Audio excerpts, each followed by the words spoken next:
Hello guys, अभी हम discuss करने जा रहे हैं फिजिक्स के फर्स्ट चैप्टर इलेक्ट्रिसिटी के बारे में। आज हम इस वीडियो में इस चैप्टर की कंप्लीट समरी को डिस्कस करने जा रहे हैं। सबसे पहले हम बात करते हैं इलेक्ट्रिसिटी की। इलेक्ट्रिसिटी में हमारे पास जो इलेक्ट्रिकल चार्ज होते हैं, इलेक्ट्रिकल चार्ज हमारे टू टाइप्स के होते हैं, यानी कि टू टाइप के जो चार्जेस होते हैं। फर्स्ट चीज होता है हमारे पास पॉजिटिव एंड सेकेंड होता है हमारे पास नेगेटिव। जो पॉजिटिव होता है उस चार्ज को हम बोलते हैं क्या, हाई पोटेंशियल, और नेगेटिव को हम बोलते हैं लो पोटेंशियल। जो हमारे पास जो मोस्ट इंपॉर्टेंट पॉइंट है, यानी कि जो हमारे पास जो करंट जो फ्लो करता है किसी भी सर्किट के अंदर, वो करता है हमारे पास पॉजिटिव टू नेगेटिव, यानी कि पॉजिटिव से नेगेटिव की तरफ क्या करता है, करंट हमारा फ्लो करता है। और जो हमारे पास जो इलेक्ट्रॉन होते हैं, इलेक्ट्रॉन जो फ्लो करते हैं वो कहाँ से कहाँ करते हैं, नेगेटिव टू पॉजिटिव क्या करते हैं, इलेक्ट्रॉन हमारे पास फ्लो करते हैं। फॉर एग्जाम्पल, हमारे पास कोई भी एक पोटेंशियल है, इसको हम बोलते हैं क्या, पॉजिटिव पोटेंशियल, यानी कि हाई पोटेंशियल होता है हमारे पास पॉजिटिव। और हमारे पास ये हो गया नेगेटिव को हम बोलते हैं लो पोटेंशियल। अभी ये हमने क्या किया, कोई भी एक डायग्राम से रीडअप करते हैं। हमारे पास जो करंट की डायरेक्शन होती है वो कहाँ से कहाँ होगी, पॉजिटिव टू नेगेटिव। और जो नंबर ऑफ इलेक्ट्रॉन की जो डायरेक्शन होगी वो क्या होगी, नेगेटिव से पॉजिटिव। ये इलेक्ट्रॉन की डायरेक्शन होती है और ये वाली डायरेक्शन होगी किसकी, करंट की। हमारे पास कोई भी एक सर्किट डायग्राम होगा, जो हमारे पास, इसको हम बोलते हैं रेजिस्टेंस, और इसको हम किस कनेक्ट कर देते हैं, किसी भी एक बैटरी के साथ। अब बैटरी के साथ कनेक्ट कर, जो हमारे पास पॉजिटिव से नेगेटिव करंट कहाँ से कहाँ फ्लो कर रहा है, पॉजिटिव से नेगेटिव की तरफ। ये डायरेक्शन हमारी, ये हमारी वोल्टेज होती है, उसको बोलते हैं रेजिस्टेंस।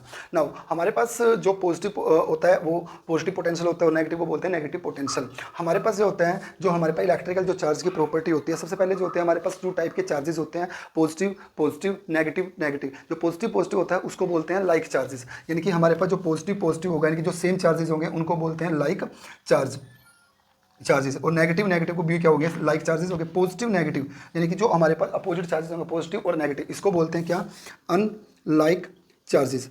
अब बात आती है, हमारे पास जो लाइक चार्जेस होते हैं वो एक दूसरे को क्या करते हैं, रिपेल करते हैं, एंड जो अनलाइक चार्जेस होते हैं वो एक दूसरे को क्या करेंगे, अट्रैक्ट करेंगे। हमारे पास जो सेकंड प्रॉपर्टी आती है वो आती है, ये क्या, कौन सी क्वांटिटी, स्केलर क्वांटिटी होती है, यानी कि जो इलेक्ट्रिकल चार्ज होगी हमारी क्या करती है, स्केलर क्वांटिटी होती है। एंड थर्ड प्रॉपर्टी होती है हमारे पास, ये क्या करती है, क्वांटाइज प्रॉपर्टी को शो करती है, क्वांटाइज प्रॉपर्टीज को क्या करती है, शो करती है। इसमें हम क्या करते हैं, Q is equal to N E, यानी कि नंबर ऑफ इलेक्ट्रॉन निकालने के लिए हम क्वांटाइज प्रॉपर्टी का यूज करते हैं। क्यू क्या होता है हमारे पास, जो क्यू होता है वो होता है हमारे पास चार्ज, एन होते हैं नंबर ऑफ इलेक्ट्रॉन, ई होता है मैग्नीट्यूड ऑफ चार्ज। जो हमारे पास Q is equal to N e होता है, ये स्टैंडर्ड फॉर्मूला होता है क्वांटाइज प्रॉपर्टी का। अब हमारे पास आती है जो E होता है, वो एक होता है मैग्नीट्यूड, इसकी जो वैल्यू होती है 1.6 × 10⁻⁻19 कुलाम होती है।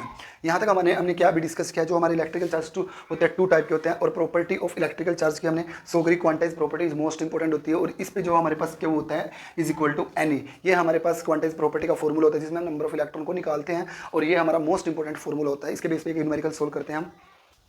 तो हमारे पास न्यूमेरिकल है, what is the number of electron in 1 coulomb. तो हमें क्या निकालना है, नंबर ऑफ इलेक्ट्रॉन निकालने के लिए हम प्रॉपर्टी का यूज करते हैं, Q is equal to N e is equal to होता है 1.6 × 10⁻⁻19 कूलम। तो नंबर ऑफ इलेक्ट्रॉन निकालेंगे, n is equal to Q by e. Q की वैल्यू क्या है, 1 कूलम, एंड ई क्या हो गया, मैग्नीट्यूड ऑफ चार्ज 1.6 × 10⁻⁻19 कूलम। तो वैल्यू आ जाएगी 1/1.6 × 10⁻⁻, माइनस पॉजिटिव हो जाएगा 19। तो जब हम इसको सोल्व करते हैं तो 6.25 10⁻⁻ क्या आ जाएगा, 18। ये आ जाएंगे नंबर ऑफ इलेक्ट्रॉन। इस फॉर्मूले से हम जब भी what is the number of electron in 1 coulomb में निकालते हैं। नेक्स्ट आता है हमारे पास potential difference is known as potential difference क्या होता है, यानी कि the potential difference is defined as the total amount of work done the per unit of positively charge, यानी कि V is equal to W by Q. Potential difference की जो S होती है 1 volt, is equal to work done की होती है 1 joule, and charge की होती है 1 कूलम। तो यानी कि 1 वोल्ट इज इक्वल टू होता है 1 joule by 1 coulomb. Potential difference की जो यूनिट होगी वो होती है 1 वोल्ट। तो इसको हम पोटेंशियल डिफरेंस को हम यूनिट से डिनोट करते हैं 1 वोल्ट से। उसके बाद आता है हमारे पास इलेक्ट्रिकल जो करंट होता है उसको डिनोट करते हैं आई से। आई जो इज इक्वल टू होता है net flow of the charge पर सेकंड, यानी कि net flow of the charge, यानी कि चार्ज को किससे डिनोट करते हैं, क्यू से, और सेकंड आ गया टाइम। तो करंट की जो एसआई होती है वो होती है 1 एम्पियर, चार्ज की होती है 1 कूलम और 1 सेकंड। तो ये हमारे पास 2 पॉइंट आ गए। तो हमारे पास इलेक्ट्रिकल जो करंट का जो फॉर्मूला होता है वो होता है क्यू बाई टी, यानी कि करंट की यूनिट होती है एम्पियर एंड चार्ज की होती है 1 कूलम, टाइम की होती है 1 सेकंड। अब बात आती है हमारे पास वोल्ट मीटर एंड एमीटर की, यानी कि जो हमारे पास जो वोल्ट मीटर होता है, वोल्ट मीटर को हम हमेशा यूज करते हैं मेजर करने के लिए, किसको, पोटेंशियल डिफरेंस को, मेजर किसको, पोटेंशियल डिफरेंस को। एंड एमीटर का यूज करते हैं तो किस करने के लिए, to measure the amount of current, यानी कि वोल्ट मीटर हमेशा पोटेंशियल डिफरेंस को मेजर करने के लिए किया जाता है, एमीटर का यूज हमेशा करंट को मेजर करने के लिए किया जाता है। वोल्ट मीटर हमेशा हमारा पैरेलल, किसी भी सर्किट में हम पैरेलल में जॉइंट करते हैं, एमीटर को हमेशा हम सीरीज में जॉइंट करते हैं। अब नेक्स्ट टॉपिक आता है हमारे पास ओम्स लॉ। नेक्स्ट आता है हमारे पास ओम्स लॉ। ओम्स लॉ क्या कहता है, जो हमारे पास वोल्टेज होती है वो डायरेक्टली प्रोपोर्शनल होती है करंट के। इस प्रोपोर्शनलिटी को हटाने के लिए हम आर का यूज करते हैं। आर हमारा पास होता है प्रोपोर्शनलिटी कांस्टेंट, एंड आर जो होता है उसको, उसकी जो यूनिट होती है वो होती है 1 ओम। 1 ओम इसकी ये क्या होगी, एस आई यूनिट। अब हमारे पास जो आई होता है वो is equal to V by R, यानी कि हमारे पास जो ओम्स लॉ की जो डेफिनेशन होगी वो क्या कहता है, Ohm's law defined an electrical circuit the net flow of the current is directly proportional to the potential difference across the end of the conductor. इसको बोलते हैं ओम्स लॉ। ओम्स लॉ में जो हमारे पास वी आई जो ग्राफ होता है वो क्या होता है, ये करंट, ये वी, और इसका जो स्ट्रेट लाइन ग्राफ आता है हमारे पास, इसको बोलते हैं स्लोप ऑफ लाइन। ये होता है रेजिस्टेंस। जो हमारे पास एक्स, ये करंट होगा, ये क्या होगी, वोल्टेज होगी। नेक्स्ट आता है हमारे पास, जब भी हम किसी भी वायर की लेंथ निकालते हैं या फिर एरिया निकालते हैं, वहाँ पर हम यूज़ करते हैं फैक्टर इफेक्टिंग ऑफ रेजिस्टेंस। यानी कि फैक्टर इफेक्टिंग और रेजिस्टेंस डिपेंड करता है लेंथ ऑफ द कंडक्टर पे, एरिया ऑफ द कंडक्टर पे, मटेरियल ऑफ द कंडक्टर पे, and temperature of the conductor पे। जो हमारे पास आर होता है वो इज इक्वल टू होता है रो एल बाई ए, यानी कि जो रेजिस्टेंस होता है हमारे पास डायरेक्टली प्रोपोर्शनल होता है लेंथ के एंड इनवर्सली प्रोपोर्शनल होता है एरिया के, एंड रो को हम बोलते हैं रेजिस्टिविटी।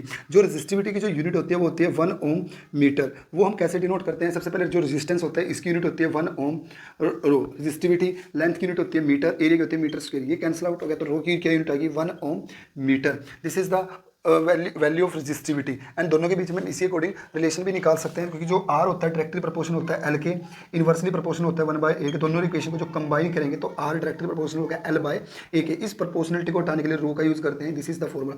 जब भी हमें किसी वायर की लेंथ और एरिया निकालते हैं हम फॉर्मूला यूज करते हैं आर का। नेक्स्ट आता है हमारे पास हीटिंग इफेक्ट। हीटिंग इफेक्ट में क्या होगा, हीटिंग इफेक्ट जब भी हमारे पास इलेक्ट्रिकल जो एनर्जी होती है वो कन्वर्ट हो जाती है काइनेटिक एनर्जी या फिर हीटिंग एनर्जी में, उसको बोलते हैं हीटिंग इफेक्ट। हीटिंग इफेक्ट में हम क्या करते हैं, जैसे हमारे जो हमारे इंस्ट्रूमेंट होते हैं, रोड हो गई, प्रेस हो गई, गीजर हो गया, इंडेक्स हो गई, ये हमारे एग्जाम्पल होते हैं किसके, हीटिंग इफेक्ट के। जो हमारे पास जो हीटिंग इफेक्ट का जो फॉर्मूला होता है H is equal to I square R T, यानी कि आई स्क्वेयर आर टी। और जो हीटिंग इफेक्ट की जो एस आई जो यूनिट होती है एच की वो होती है 1 joule. H is equal to होता है किसके, W के। नाउ द नेक्स्ट आता है आपके पास power. Power is equal to क्या होता है, P is equal to energy by time, यानी कि वर्क बाय टाइम, यानी कि जो W होता है W बाई टी। W की वैल्यू होती है आई स्क्वेयर आर टी। ये T से T कैंसिल आउट, क्या आ गया, आई स्क्वेयर आर टी।